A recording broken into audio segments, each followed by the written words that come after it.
एक तो जो है भगवान के नाम की महिमा आप लोग सुन रहे थे। तो भगवान के नाम की महिमा अपार है, जितना कहा जाए उतना ही कम है। शेष जी के हजार मुख, हजार मुख से 1000 वर्ष, हजारों वर्षों तक भगवान के नाम की महिमा गाते रहे, फिर भी वो पूरी नहीं होती। तो जितनी कहा जाए उतना ही कम है। ऐसा कहा गया है कि पाप के पहाड़ का ढेर हो, जैसे रुई का ढेर हो, और एक माचिस जला दो तो क्या हो जाएगा? जल के भस्म हो जाएगा। इसी तरह से पाप के पहाड़ का ढेर हो, लेकिन वो भगवान का नाम लेने से नष्ट हो जाता है।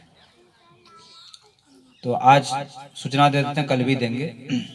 बसंत पंचमी से पूर्णमासी तक, माघ की बसंत पंचमी से माघ की पूर्णमासी तक एक नाम महायज्ञ का आयोजन होगा। ये पहले हो चुका है एक बार, अगन पौष महीने में, मकर संक्रांति से लेकर के 11 दिन तक हुआ था। ये पोखर के किनारे भी कीर्तन हुआ था 11 दिन, और लगभग 200 से ऊपर लोगों ने किया था उस काम को। 1.25 घंटा रोज भगवान का नाम लेना है, कम से कम, अधिक जितना हो जाए। लगभग 200 लोगों ने किया था उस कार्यक्रम को 11 दिनों तक। इस बार विचार और ज्यादा बढ़े, तो बसंत पंचमी से प्रारंभ होगा और माघ की पूर्णमासी तक चलेगा। उसमें करना कुछ नहीं है, न कहीं जाना है, न कहीं आना है, न कोई पैसा खर्च करना है। अपने अपने घर में रहो, अपने अपने घर में करो 1.25 घंटा।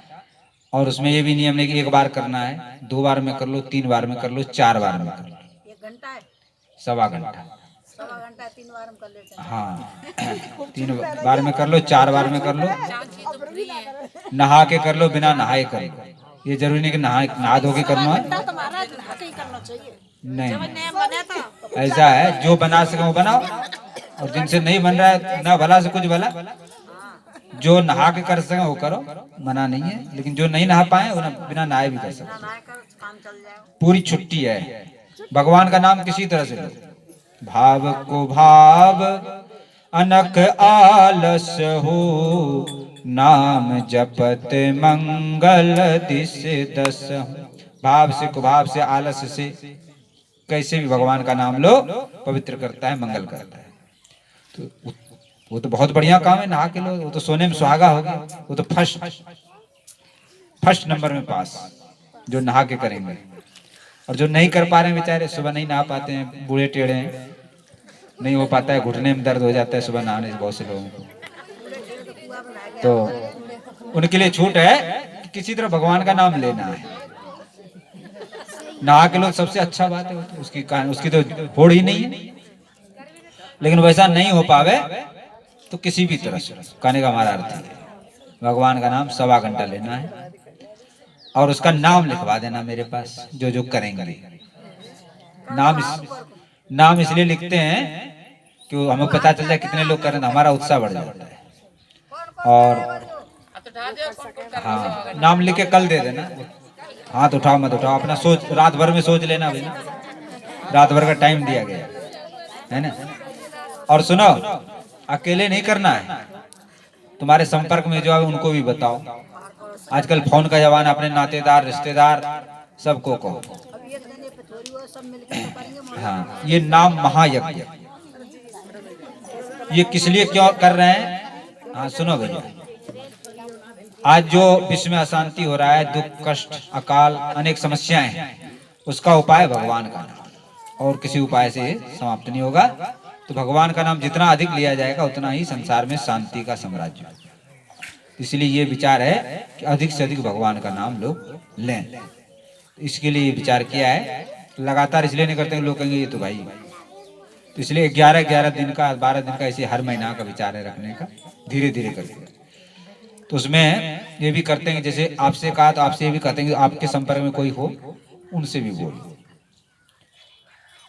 इस तरह से संख्या बढ़ती है। तो पिछली बार तो लगभग 200-250 लोग हो गए थे, और जो हमारे संपर्क में सबको हम फोन से बोलते हैं, लोग 1.25 घंटा के लिए तैयार हो जाते हैं, कोई भारी काम नहीं। देखो एक बात आप समझ लो, जो दूसरों के भजन में सहायता करता है तो उसका हिस्सा उसको भी मिलता है, पुण्य कर्म में, भजन में यदि आप दूसरों की सहायता करते हैं तो उसका हिस्सा आपको भी मिलेगा। पाप कर्म में यदि आप सहायता करते हैं तो पाप का फल आपको भी मिलेगा। दोनों में यही बात है। तो यदि आप आपके कहने से कोई भजन कर रहा है तो उसका हिस्सा आपको भी मिलेगा। इसीलिए पाप कर्म में सहायता मत करो, लेकिन पुण्य कर्म में जरूर सहायता करो। प्रेरणा देने वाले को भी पुण्य मिलता है। किसी से कहता है कोई, यहाँ तक देखो, अब बात आगे तो बता ही देते हैं। सबसे बड़ी सेवा और सबसे बड़ा दान क्या है संसार में? जैसे लोग अन्न दान करते हैं, रुपये पैसे का दान करते हैं, और भी रक्तदान आजकल चलता है, जैसे खून देते हैं।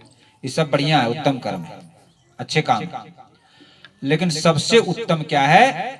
जीव को भगवान में लगाना।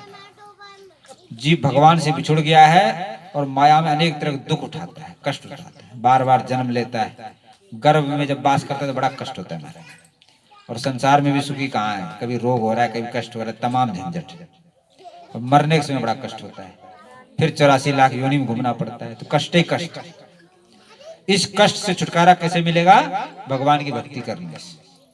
तो जो भगवान की भक्ति करवावे, स्वयं करे और करवावे दूसरे से, और संसार माया जाल से छुड़ा दे, ये सबसे बड़ी सेवा है, सबसे बड़ा दान है, सबसे बड़ा पुण्य है। इससे बढ़कर कोई पुण्य नहीं।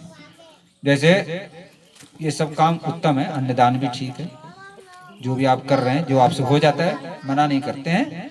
लेकिन सबसे बड़ा पुण्य क्या है? भजन में लगना और दूसरों को भजन में लगाना। हमारे जो बाबा गुरु थे परम पूज्य पंडित श्री गया प्रसाद जी महाराज, वो कहते थे कि जो दूसरों को भजन में सहायता करते हैं उनके ऊपर हजारों अश्वमेध यज्ञ निछावर है, इतना उसका पुण्य होता है। इसीलिए स्वयं भजन करें, और अपने संपर्क में कोई आवे तो उनको भी सही रास्ता बताओ। और भजन से सब रास्ता अपने आप सही हो जाता है। जब आप भजन करोगे ना तो अपने आप से सब जो दोष हैं अपने आप चले जाएंगे, करना नहीं पड़ेगा। भजन में वो शक्ति है, दोष दुर्गुण धीरे धीरे धीरे धीरे अपने आप पाप छीन होने लगते हैं, अपने आप दोष विकार सब समाप्त होने लगेगा। आपका मन धीरे धीरे हटने लगेगा, पाप कर्म की ओर मन जाएगा, यदि सच्चे मन से करेंगे तो।